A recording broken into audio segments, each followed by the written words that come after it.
On Father's Day, my daughter gave her father-in-law $13. 000 cruise ticket paid for with my money. And I got a $2 lottery ticket. She laughed, saying, "If I'm lucky, half of it is mine." I smiled, but my heart was boiling with anger. That ticket brought me $120 million, and I taught her a lesson she will never forget. Instead of half the amount, she got what she deserved. Before we continue, please subscribe to the channel and let us know where you are listening in the comments. Dad, here's your gift. If you win, remember, half is mine. Carrara's voice cut through the Father's Day dinner atmosphere as she tossed the lottery ticket across my dining table with that familiar smirk. I caught the crumpled paper, my weathered fingers smoothing it against the tablecloth. Armayen. The numbers blurred slightly as I stared at them, trying to process what had just happened. Very thoughtful. "Sweetheart," I managed, forcing a smile. "This is... Oh. But wait." Kara interrupted, her voice rising with theatrical excitement. "I haven't given Eric his gift yet." She reached behind her chair and produced an elegant gift box, the kind that cost more than my weekly grocery budget. The ribbon alone looked expensive, shimmering under my simple dining room light. Eric straightened in his chair, his perfectly pressed shirt catching the afternoon sunlight streaming through my small windows. My daughter's father-in-law had the kind of confident posture that came from never worrying about money. "These," Kara announced, lifting the cruise tickets from their silk-lined box, "costa $13. Ling, ling, ling. Eric deserves the best for everything he's done for our family." The weight of the lottery ticket in my hand suddenly felt microscopic. I watched Eric examine the tickets with satisfaction, his manicured fingers tracing the gold embossing. "Now, this is what I call a proper gift." "Chara," Eric said, his voice carrying that particular tone of approval reserved for expensive things. His eyes met mine across the table. "Your father taught you well." The phrase hung in the air like smoke. Other family members shifted uncomfortably, suddenly finding their plates fascinating. My sister Margaret cleared her throat, while my nephew Tommy studied his hands. "Dad always said, actions speak louder than words," Kara replied, her laugh bright and sharp. She glanced at Eric, and something passed between them, a look that made my chest tighten. Some people show love through grand gestures. Others. She gestured vaguely at my lottery ticket. I held the paper steady. Though my hands wanted to shake, I appreciate the thought. "Chara? Really? Oh. It's just a little joke," she said, waving dismissively. "But seriously, if you hit the jackpot, I expect my cut. I paid for it after all." Eric chuckled, the sound low and satisfied. "Perhaps next year, Stephen will surprise us all with something more substantial." The afternoon sunlight highlighted every uncomfortable expression around my table. Margaret's fork paused halfway to her mouth. Tommy's wife, Sarah, studied the family photos on my walls with sudden intensity. Even my grandson Jake, usually buried in his phone, looked up with confusion. "These cruise tickets," Eric continued, fanning them out like playing cards, "represent 2 weeks in the Mediterranean. First-class accommodations, private balcony, all meals included.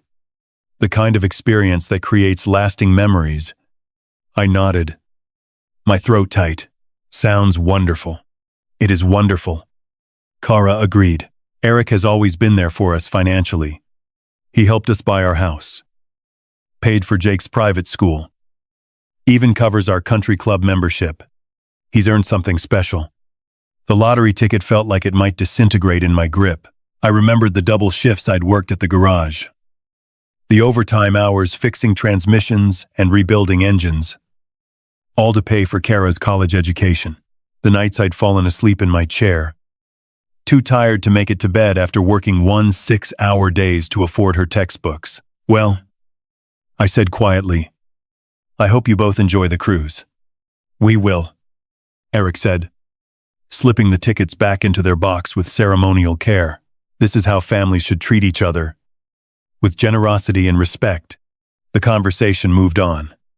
But I remained focused on the tiny piece of paper in my hands, yuan, the same amount I used to give Kara for ice cream when she was 7. Back when that small gesture could light up her entire face. After dinner, they left as quickly as they'd come. Car doors slammed outside. Engines started. And voices faded into the evening air. I remained at my table, still holding the lottery ticket, watching the last of the sunlight disappear from my dining room. The house settled into the familiar quiet of my solitary life. I looked around at the family photos on my walls, the modest furniture I'd bought piece by piece over the years, the careful decorations I'd set up for a Father's Day that was already over. The lottery ticket lay beside my empty coffee cup, forgotten in the morning. Light filtering through my kitchen window, I stared at my laptop screen. Numbers swimming before my eyes as I reviewed my monthly bank statement, a ritual I'd maintained for 40 years. First, as a young father counting every penny, now as a careful retiree protecting what little I had. My finger traced down the list of transactions, utility bills, grocery store purchases, the modest amount I'd spent on Father's Day dinner ingredients, everything accounted for, everything expected, until I reached a line that made my coffee grow cold in my mouth. Premium travel services. 13 yuan. 000 and upward. I blinked, certain I'd misread. The amount stared back at me unchanged. My hands trembled as I cross-referenced the date with my calendar. 1 week ago. Thursday. I'd been nowhere near a travel agency.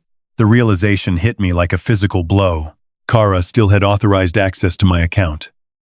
A precaution I'd set up years ago when her mother died in case of emergencies. I'd forgotten about it completely.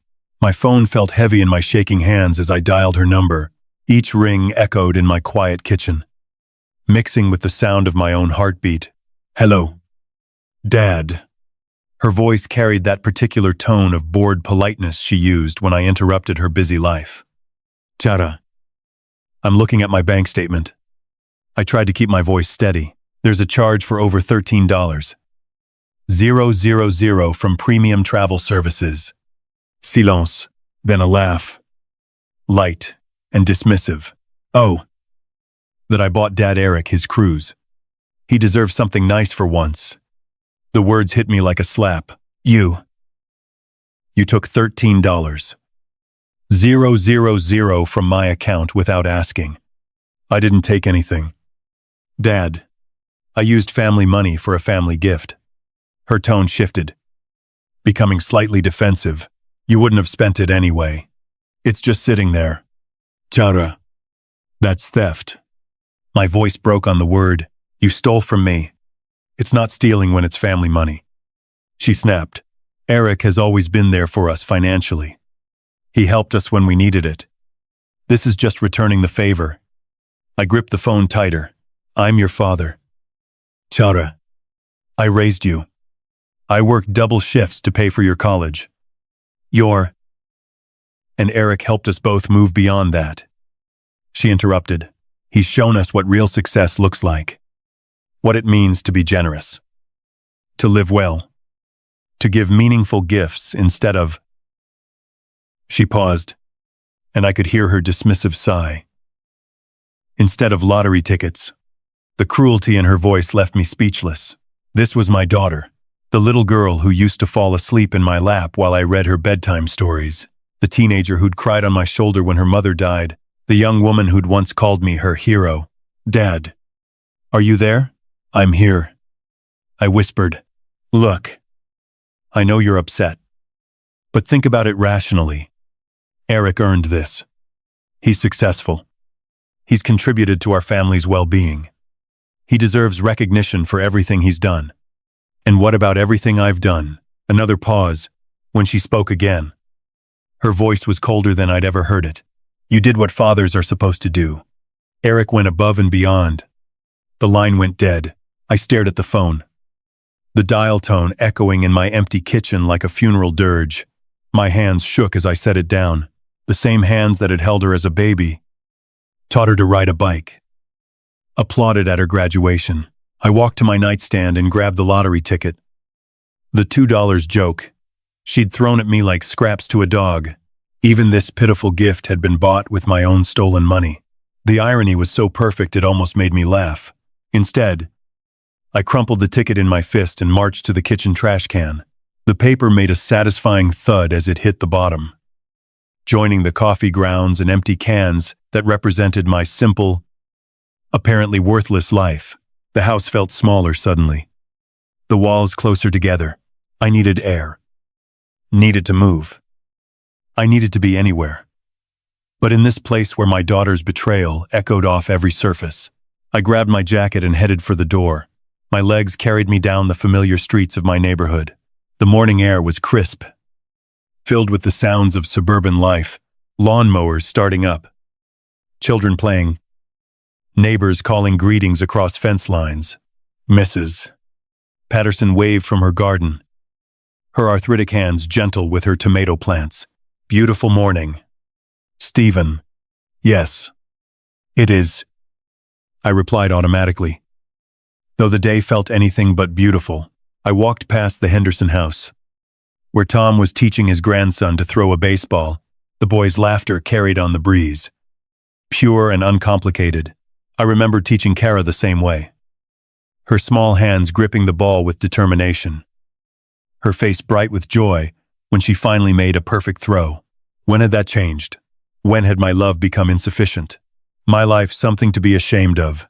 The questions followed me down Maple Street, past the corner market where I'd bought Kara candy as a child, past the park where she'd played on summer afternoons. Every memory felt tainted now, viewed through the lens of what she'd become. My phone buzzed with a text message. For a moment, hope fluttered in my chest. Maybe Kara had reconsidered. Maybe she'd realized what she'd done. Dad. I talked to Eric about the money situation. He thinks you're overreacting. It's not like you needed it for anything important. We'll pay you back when we can. Maybe for Christmas. Kay. I stopped walking.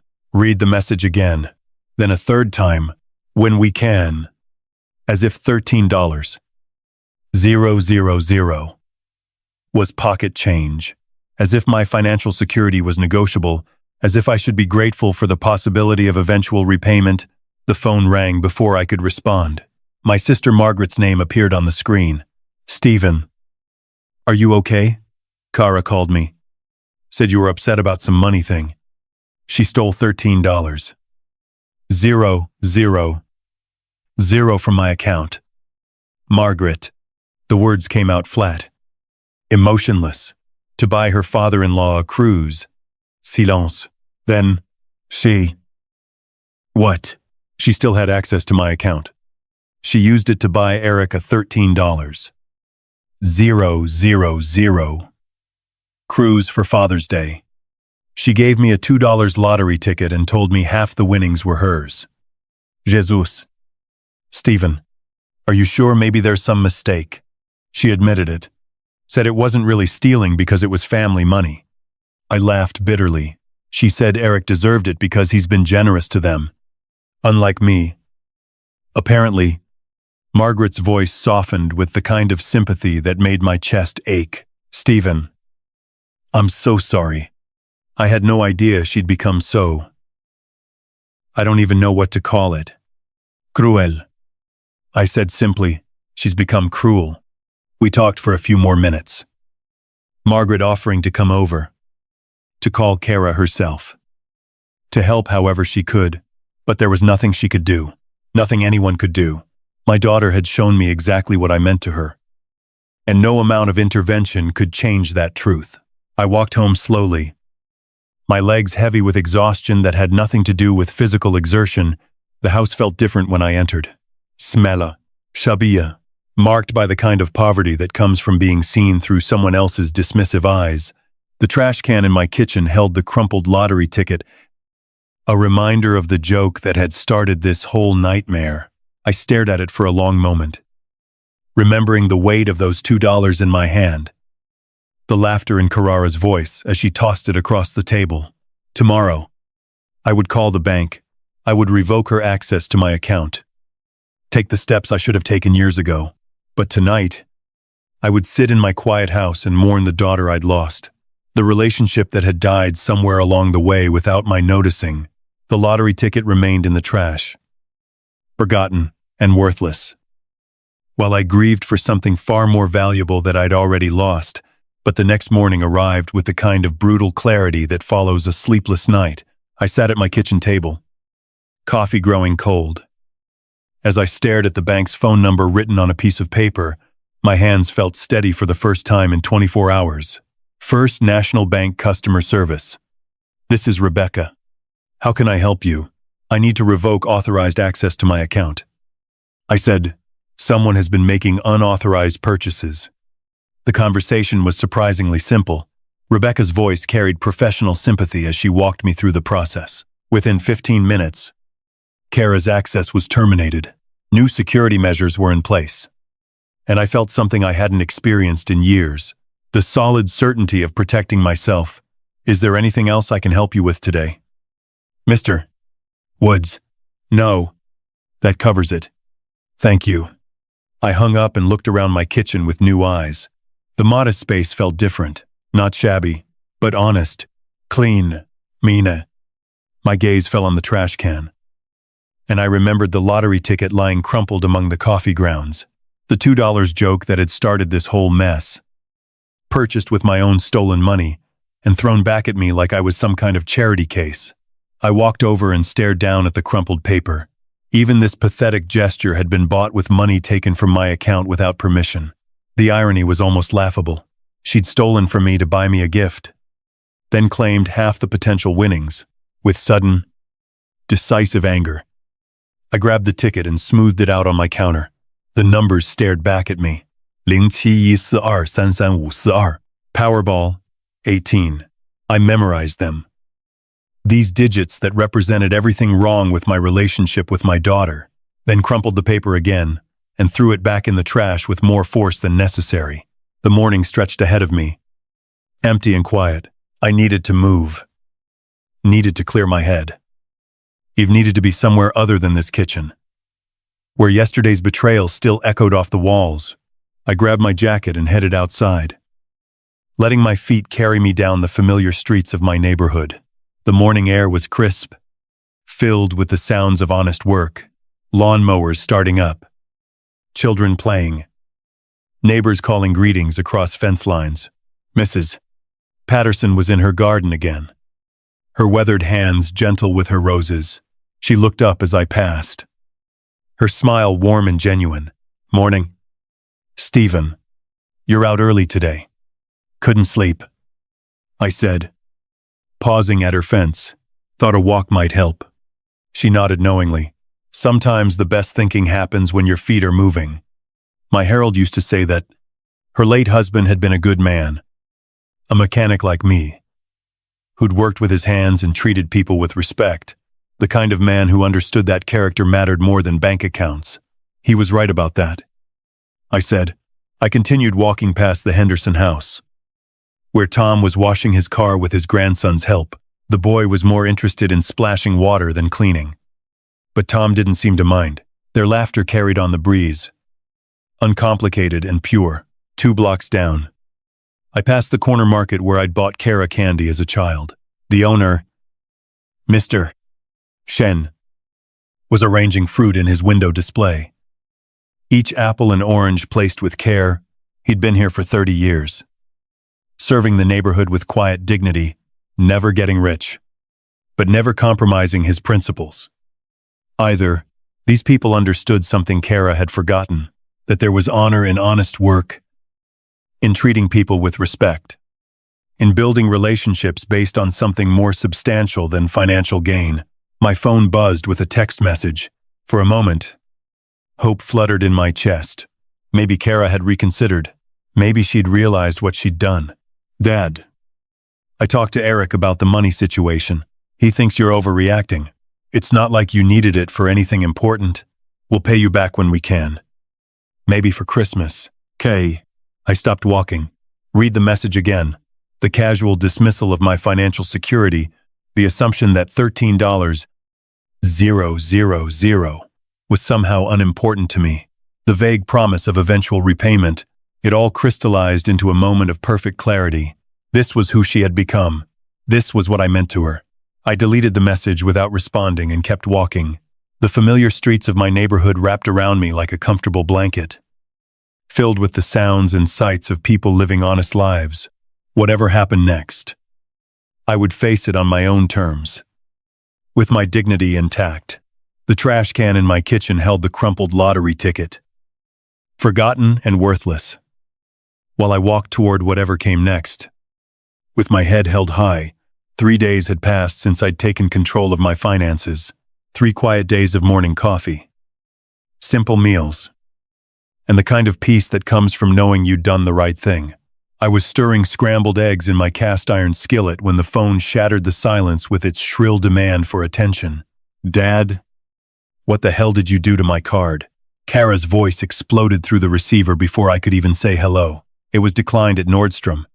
"Do you have any idea how embarrassing that was?" I set down my spatula carefully, my hand surprisingly steady. "I removed your access after you stole $13,000 from my account."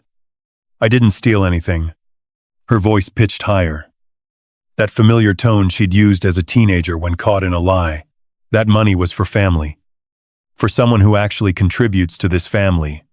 You didn't ask permission. Chara, you just took it." Through the phone, I could hear the rustle of shopping bags, the distant hum of mall traffic. She was calling me from the parking lot of whatever expensive store had just humiliated her. I was standing there with an $800 handbag. "Dad." "Babe Meyuan." The sales associate ran my card 3 times before telling me, in front of everyone, that it was declined. Other customers were staring. I looked like some kind of common person who can't afford her purchases. The way she said, "common person," made my chest tighten, as if being unable to afford $800 handbags was some kind of moral failing. "I'm sorry you were embarrassed," I said quietly, "but that doesn't change what you did." "What I did," she laughed, but there was no humor in it. "What I did was treat Eric with the respect he deserves. Something you've never learned to do." I carried the phone to my kitchen table, settling into the same chair where I discovered her theft just days before. "Chara, I raised you. I worked 6-0-hour weeks to put you through college. I thought that counted for something. And Eric helped us move beyond all that." She snapped. "He's shown us what real success looks like. What it means to be generous. Not sitting on piles of money like some kind of miser." The accusation hit like a physical blow. 40 years of careful saving, of choosing generic groceries and driving used cars so I could provide for my family. And this was how she saw it. "You're going to regret this decision." "Dad." Her voice dropped to a tone I'd never heard before, cold and calculating. "You think you can humiliate me publicly and just walk away? You think there won't be consequences?" "Chara, I'm not trying to hurt you. I'm protecting myself." "No, you're being selfish and petty and cruel." Each word landed with deliberate precision, "but I won't let you get away with it. I have friends. Dad, people who matter in this community. People who understand what family loyalty actually means." The line went dead with a sharp click that echoed in my quiet kitchen. I set the phone down and returned to my eggs, but they'd gone cold in the pan, even reheated. They tasted like ash. That evening, I tried to distract myself with television, flipping through channels without really watching. A nature documentary about wolves, a cooking show featuring elaborate desserts I'd never attempt, a news program discussing economic policies that felt irrelevant to my small world. My tablet sat on the coffee table, unopened since yesterday. I'd been avoiding social media, avoiding the temptation to check on Kara's life from a distance, but curiosity finally won. I opened Facebook and scrolled through the usual collection of neighbor updates and distant cousin vacation photos. Then I saw it. Kara's post sat at the top of my feed, accompanied by a photo of her looking devastated, her eyes red-rimmed with carefully applied tears. "Having to write this breaks my heart. But I need support right now. My father has decided to cut off my access to what has always been our family money. After years of me being there for him, helping him through Mom's death, managing his affairs when he couldn't, he suddenly decided I'm not worthy of his trust. All because I bought Eric, who has been more of a father figure to our family than anyone. A gift with money that was sitting unused in an account. I never thought my own father could be so selfish and cruel. I'm honestly questioning everything I thought I knew about the man who raised me. The post had 47 likes and 23 comments. I scrolled through them, my stomach churning with each sympathetic response. Umka. Chara. I'm so sorry. Older people can become so paranoid about money. Your father should be grateful to have such a caring daughter. This is awful. Eric is such a wonderful man. He deserved that gift. Your dad is being ridiculous. Family money should benefit the whole family. Hang in there. Honey. I closed the tablet and sat in my darkened living room, listening to the house settle around me. Somewhere in my bedroom, forgotten in the kitchen trash, lay the crumpled lottery ticket that had started this whole mess. The $2 joke that had revealed the truth about what I meant to my daughter. The following evening found me in the same chair, remote control resting loosely in my palm as I surfed channels with no particular purpose. The social media aftermath had been consuming my thoughts all day. Neighbors who suddenly avoided eye contact, the cashier at the grocery store who'd looked at me with newfound suspicion. Kara's narrative was spreading, and I was losing the battle for my own reputation, without even fighting. Click. A cooking show featuring complicated French pastries. Click. A sitcom from the 90s that I'd seen countless times. Click. Local news discussing city budget issues. Click. The state lottery drawing program. Good evening, Ohio. Welcome to tonight's Powerball drawing, where we have a rollover jackpot of $120 million. I almost changed the channel, but something about the announcer's cheerful voice made me pause. Maybe it was the absurdity of it. Here I was, being called a greedy miser for protecting my modest savings, while someone was about to win more money than I could spend in 10 lifetimes. Tonight's winning numbers are... The announcer's voice took on that ceremonial tone, reserved for momentous occasions. Tse. Shirsi. Arshasan. Sanchawu. Sishrar. And the Powerball is... Sherba. My hand froze on the remote. Those numbers sounded familiar, disturbingly familiar.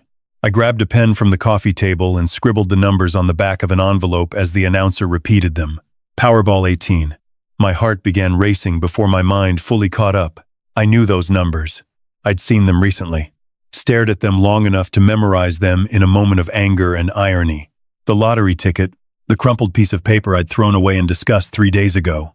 I stumbled to the kitchen, my legs unsteady beneath me.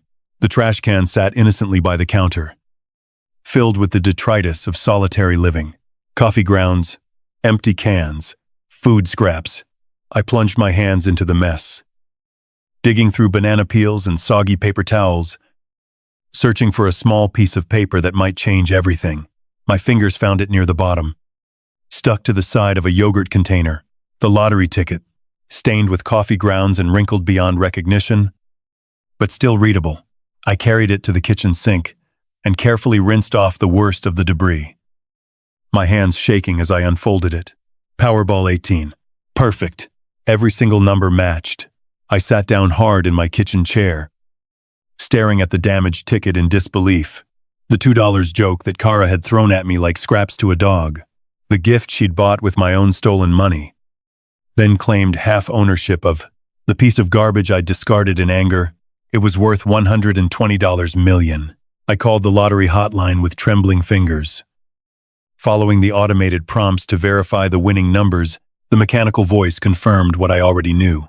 The winning Powerball numbers for tonight's drawing are 7, Shirsi, Arshasan, Sanchawu, Sishar, with Powerball 18. The jackpot amount is $120 million. I hung up and looked around my modest kitchen with new eyes. The outdated appliances, the worn linoleum floor, the simple table where I ate my solitary meals, all of it suddenly felt surreal. like a movie set about to be struck and replaced with something entirely different. The lottery ticket lay on my table, still damp from its rescue from the garbage, still creased with the force of my angry disposal. Kara's voice echoed in my memory. If you win, remember, half is mine. I barely slept that night, alternating between checking the lottery ticket for the 100th time and staring at my ceiling in disbelief. By morning, I'd convinced myself it had to be a mistake, a hallucination brought on by stress and social isolation, but the numbers remained the same. And the ticket, despite its journey through my garbage, was undeniably real. The Ohio Lottery Commission offices in downtown Columbus were more impressive than I'd expected. Glass and steel reaching toward gray March clouds, security guards, an atmosphere of serious business. I clutched the ticket in a plastic sleeve, my palms sweating despite the cool morning air. Mr. Woods, the lottery official, a woman named Janet Chen, smiled professionally as she examined my bedraggled ticket. This is quite a story. Found it in your trash. Threw it away in anger. I admitted. My daughter bought it as a Father's Day gift. But the circumstances were complicated. Janet nodded without judgment, placing the ticket under some kind of specialized scanner. We see all kinds of situations here. The important thing is verification. And I'm happy to tell you, Mr. Woods, that this is indeed a winning ticket. The words seemed to echo in the sterile office space. I gripped the arms of my chair. I'm afraid I might float away. However, Janet continued, our verification process takes 48 hours for prizes of this magnitude. We need to confirm the ticket's authenticity through multiple security measures, prepare the legal documentation, and arrange for the payout process. I nodded numbly, signing papers and providing identification, barely processing the cascade of information about taxes, payment options, and publicity procedures. By the time I left the lottery office, my head was swimming with figures and legal terminology, but one fact remained crystal clear. I was worth $120 million. The drive home passed in a blur of familiar streets that suddenly felt foreign. Everything looked the same. The corner grocery store, Mrs. Patterson's Rose Garden, the elementary school where Kara had learned to read, but I felt like an alien visitor observing someone else's life. I'd been home less than an hour when Kara's car screeched into my driveway. She burst through my front door without knocking, her face flushed with excitement and determination. Dad, I heard about the lottery. Some woman at the office knows someone who works at the commission. She saw your name on the winner's list. I remained seated at my kitchen table, the official lottery paperwork spread before me like evidence in a trial. Hello. Chara. Don't hello me. She practically vibrated with energy. Do you realize what this means? We're millionaires. Remember what I said, half is mine. That was a gift. Chara. My voice came out calmer than I felt. You can't take back a gift. Her expression shifted, the excitement giving way to something harder. We had an agreement. Everyone at that dinner heard me say it. Witnesses. Dad. Legal witnesses. You threw that ticket at me like garbage. I said quietly, you bought it with money you stole from my account. It was never about sharing anything. Stole. Her voice pitched upward. I used family money for a family purpose. And now you're trying to cheat me out of what's rightfully mine. I looked at my daughter, really looked at her, and saw a stranger. The little girl who used to climb into my lap for bedtime stories had been replaced by someone I didn't recognize, someone whose first thought, upon hearing of my good fortune, was how much of it belonged to her. The ticket was a gift. I repeated, whatever your intentions, whatever you said. It became mine the moment you gave it to me. I'll sue you. She slammed her hand on my table, making the lottery papers jump. I'll prove that ticket belongs to me. I'll take you to court and make sure everyone knows what kind of man you really are. And what kind of man am I? Chara. She paused, her chest heaving with anger. For a moment, I saw something flicker across her face. Recognition. Maybe. Or shame. But it passed quickly. replaced by cold determination. The kind who steals from his own daughter. She stormed out as dramatically as she'd arrived, her parting shot hanging in the air like smoke. I listened to her car engine roar to life and fade into the distance, then looked down at the official documentation confirming my lottery win. $120 million. More money than I could spend in 10 lifetimes. And all I felt was tired. I woke to the sound of my phone buzzing incessantly on the nightstand. 15 missed calls, 12 text messages, and a cascade of social media notifications that made my stomach lurch before I was fully conscious. The first Facebook post appeared at 6:47 a.m., time-stamped just as most people were starting their day with coffee and morning news. Urgent. My father has stolen my lottery ticket and is claiming the entire jackpot for himself. This is the same man who cut off my access to family money and publicly humiliated me.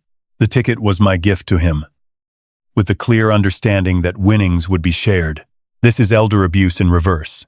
When elderly people become so obsessed with money, they'll cheat their own children. Please share this post. I need people to know the truth about what's happening. The post included a photo of me from last Christmas, looking serious and somewhat stern in my holiday sweater. Below it, comments were already accumulating like digital wildfire. But Kara hadn't stopped there. Her Instagram featured a tearful video of her sitting in her car, mascara running down her cheeks as she spoke directly to the camera. I don't usually air family business like this, but I'm desperate. My own father has stolen my lottery ticket. Literally stolen it. And now he's claiming the entire $120 million for himself. I bought that ticket as a Father's Day gift. I jokingly said, half is mine. Because that's what you do with family. Right, you share. But apparently my father heard that as a legal challenge instead of a daughter's love. Eric had coordinated his own campaign across LinkedIn and Facebook, his posts carrying the weight of professional credibility.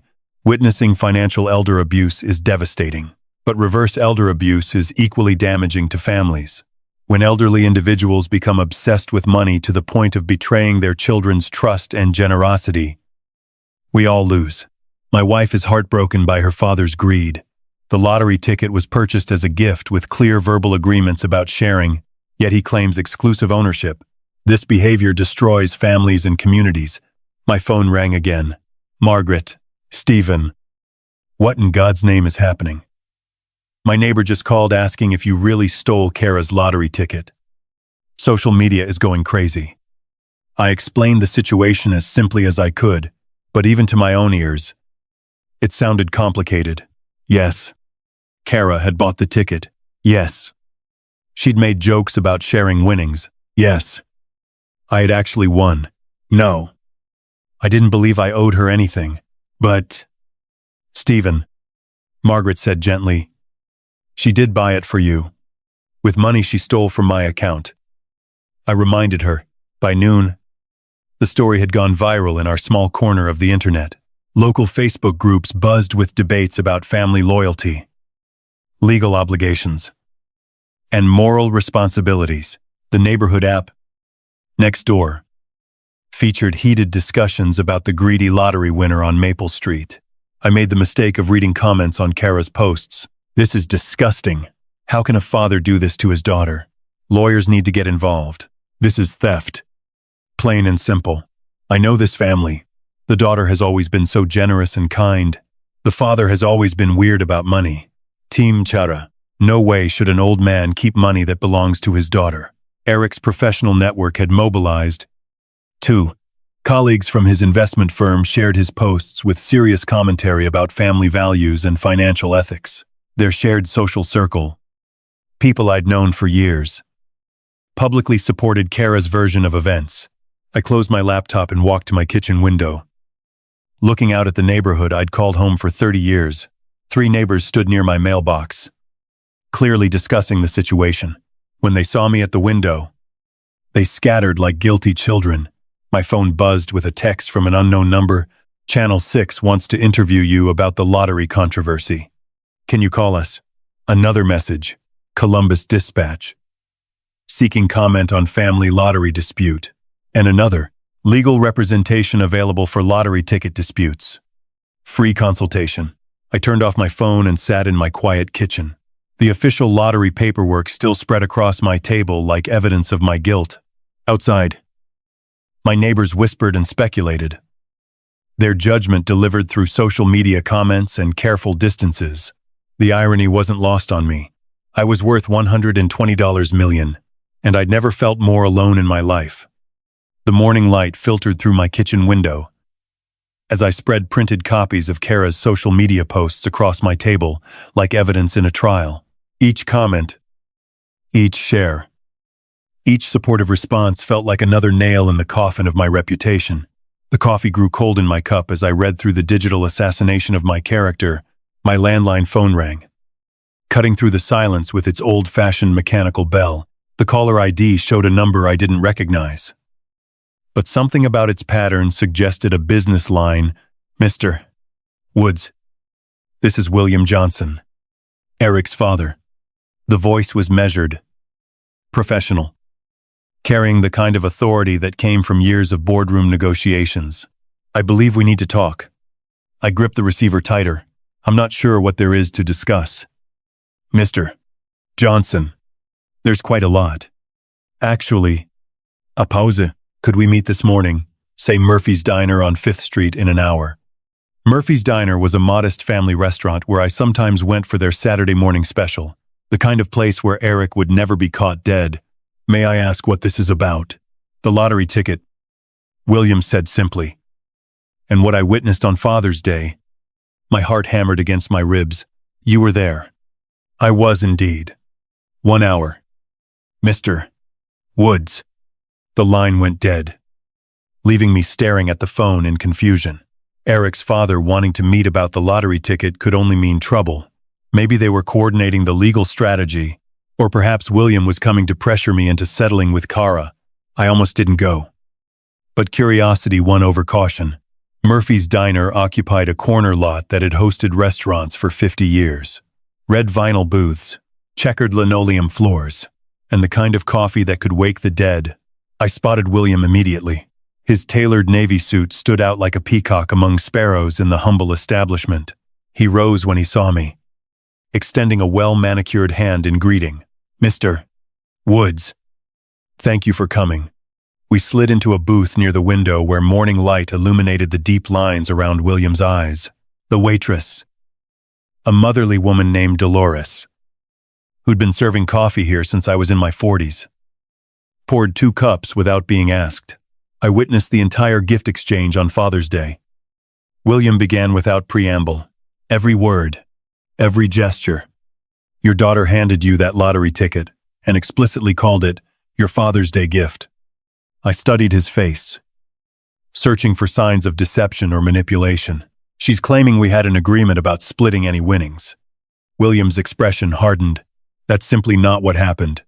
I watched her throw that ticket across the table with a dismissive laugh. There was no negotiation, no agreement, no verbal contract. It was a gift, pure and simple. He pulled out his phone, scrolling through Facebook with the efficiency of someone who'd built a business empire in the digital age. What my son and daughter-in-law are doing is unconscionable. They're destroying your reputation with lies. You're Eric's father. I said carefully, why would you go against your own son? William's laugh was bitter, because I raised him to have integrity, and he's forgotten everything I taught him. This lottery situation has revealed something about Eric that deeply disappoints me. He showed me his phone screen where he'd begun typing a lengthy Facebook post. I'm going to set the record straight. My name carries weight in this community. Mr. Woods, people know I don't lie about business matters. And this is exactly that. A matter of legal ownership and ethical behavior. I read over his shoulder as he refined his statement. As a witness to the Father's Day gathering at Stephen Woods' home, I feel compelled to address the current social media controversy. I personally observed Kara Johnson purchase and present a lottery ticket to her father as a Father's Day gift. There was no negotiation, no agreement about sharing winnings, and no conditions attached to the gift. Mr. Woods is the rightful owner of that ticket and any winnings it may have generated. The current social media campaign against him is based on false information and I cannot remain silent while a good man's reputation is being destroyed by members of my own family. You don't have to do this, I said quietly. Yes, I do. William's finger hovered over the post button. My son has forgotten what it means to be a man of honor.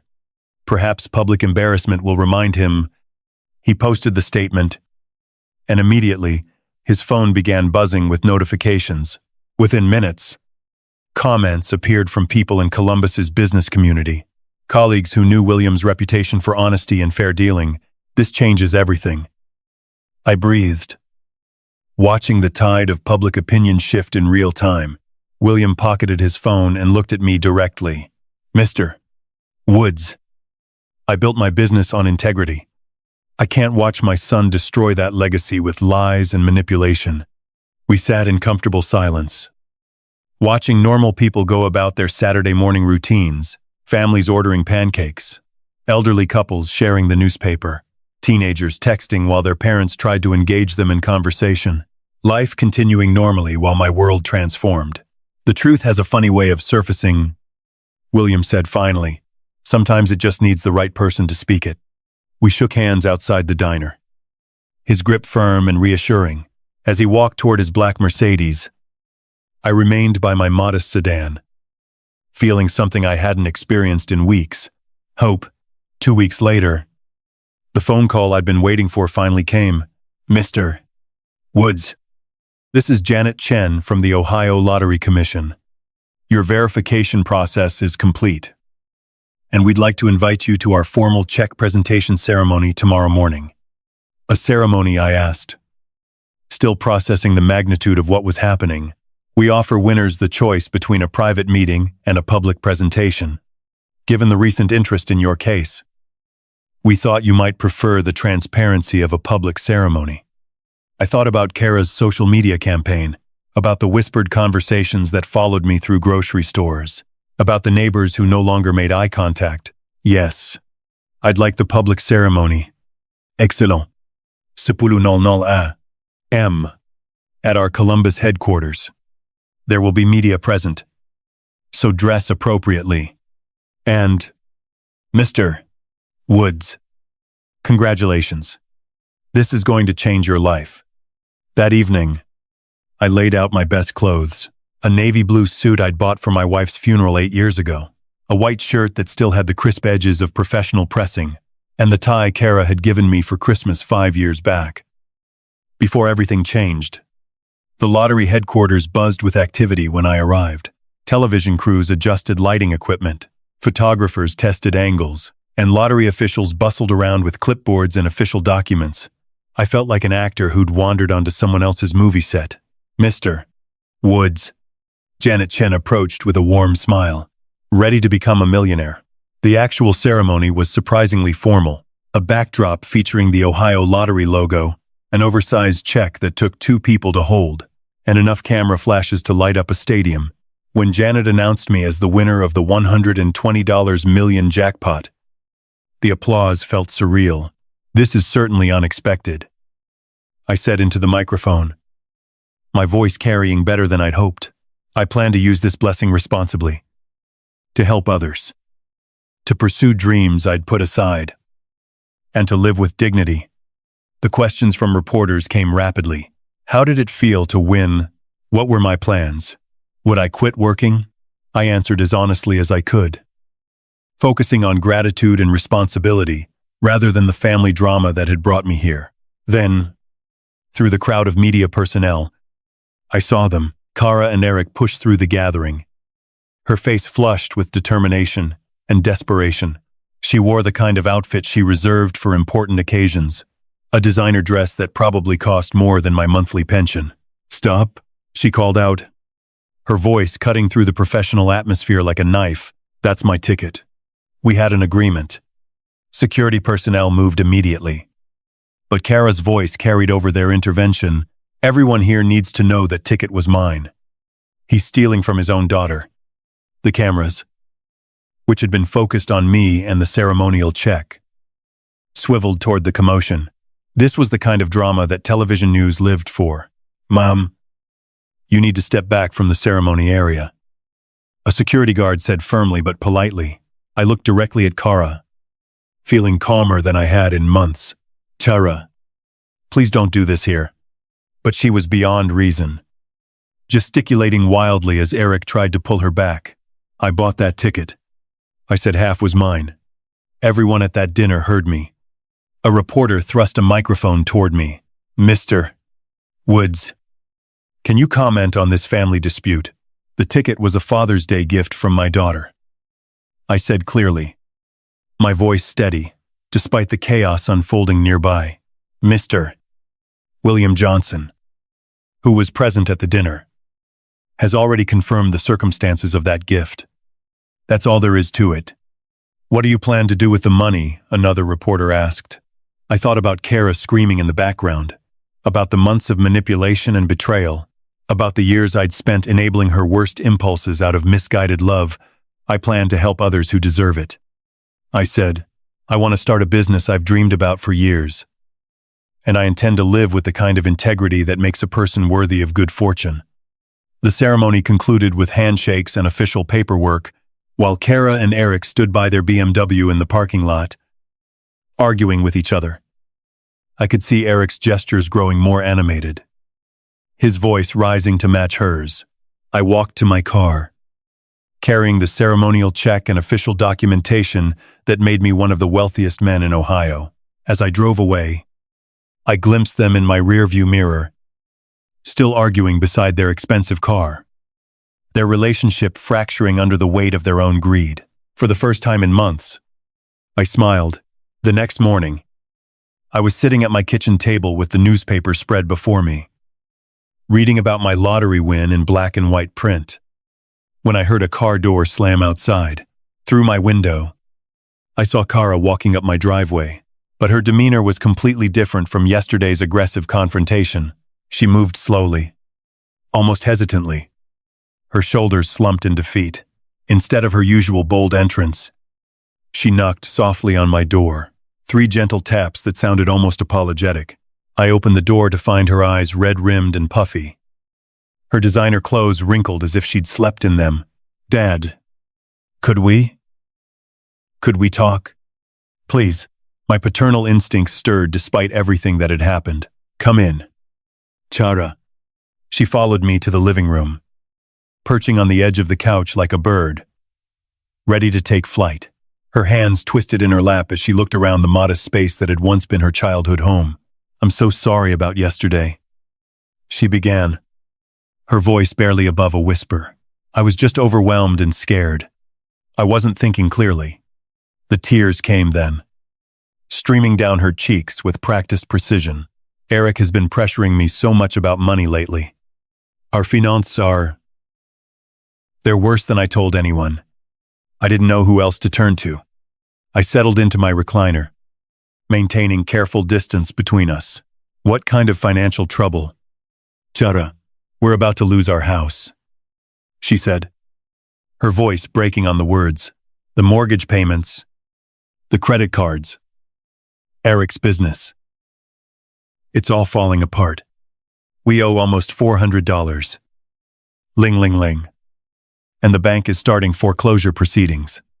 She painted a picture of sleepless nights, panic attacks, and desperate attempts to keep up appearances while their world crumbled. Eric's investment firm was failing, she claimed, losing clients, hemorrhaging money, the country club membership they couldn't afford to cancel, the private school tuition for Jake that was draining their resources. I was too embarrassed to ask for help before, she continued, wiping her eyes with a tissue. You know how proud Eric is.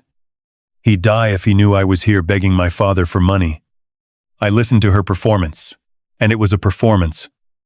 I realized with painful clarity the same techniques she'd used as a teenager when she wanted something. The tears, the helpless damsel routine, the appeals to my protective instincts.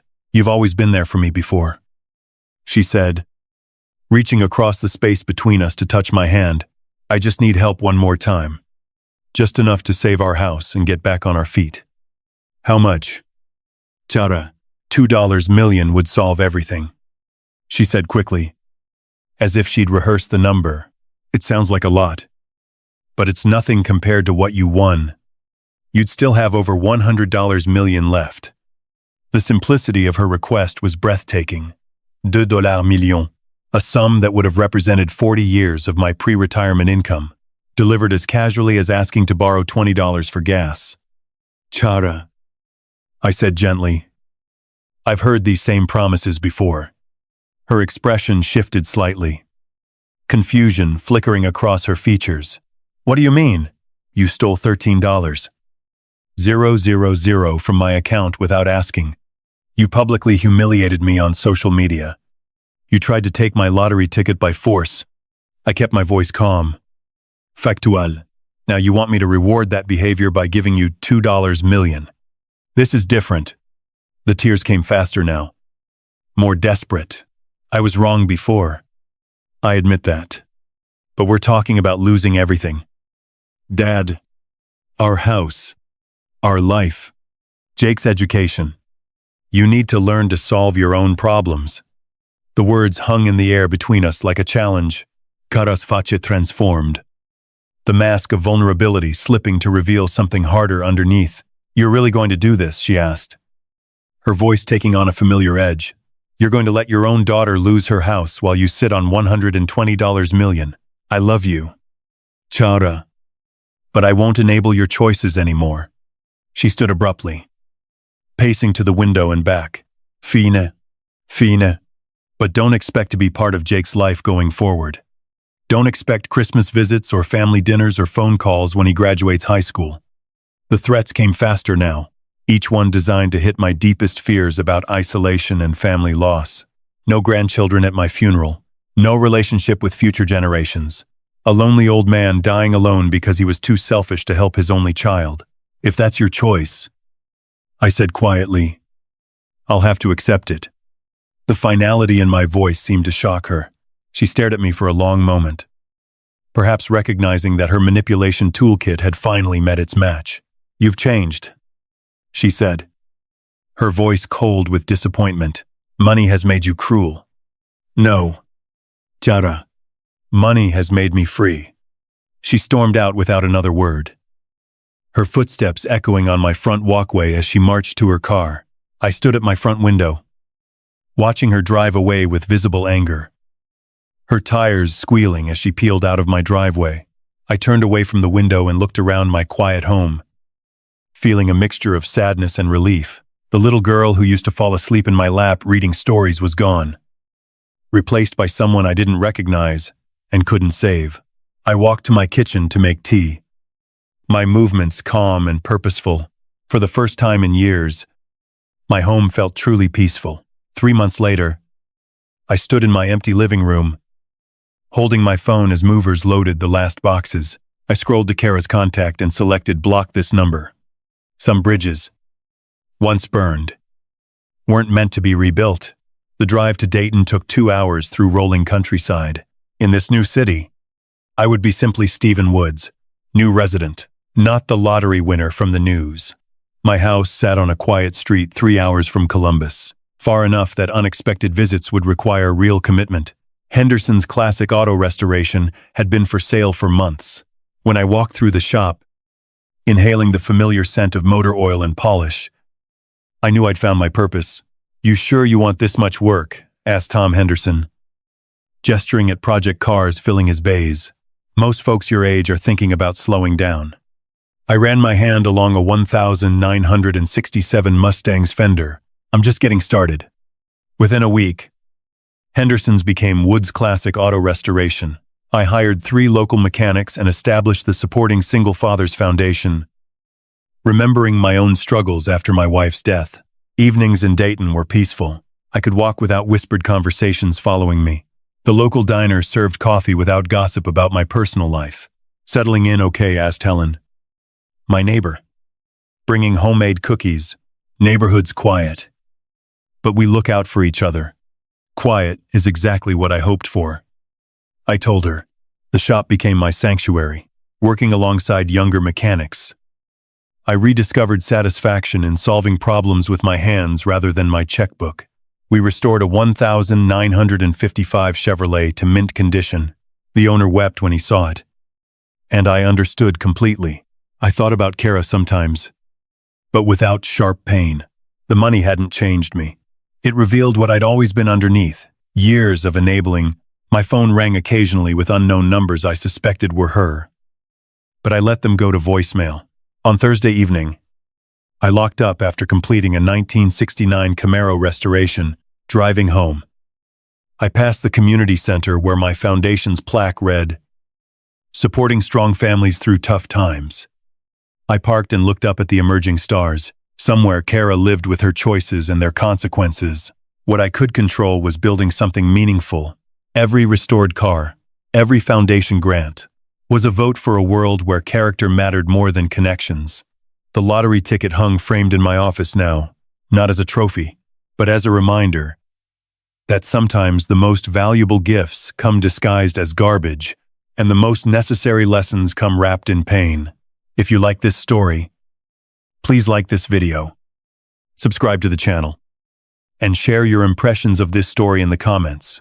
To listen to the next story, click on the box on the left. Thank you for watching.